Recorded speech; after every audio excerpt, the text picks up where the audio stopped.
Және осы орайда мен ағамнан тағы бір әнге рұқсат сұрадым. Өйткені орын-орынмен айтылатын сөз қымбат, жақсылықты көре білген көз қымбат деген. Мен Дархан ағамның жақсылығын көрген жігітпін.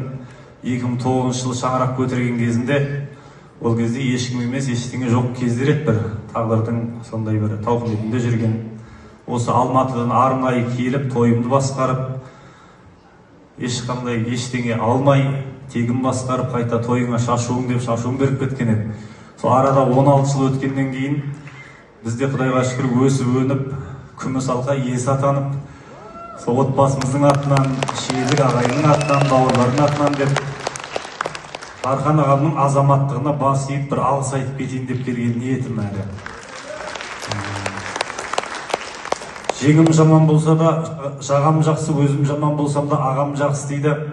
Өзім сөзіме жазылған Өктей Ерниязовтың әні «Ағау» деген әнді Дархандай жақсы ағаларымыздың құрметіне жаман інілеріңіздің атынан қабыл алыңыздар, аман болыңыздар.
Бәріңе үлдемеген бүлде керек, бір күні қажет болсам шақырыңдар, ағалар жаман үні кімге керек?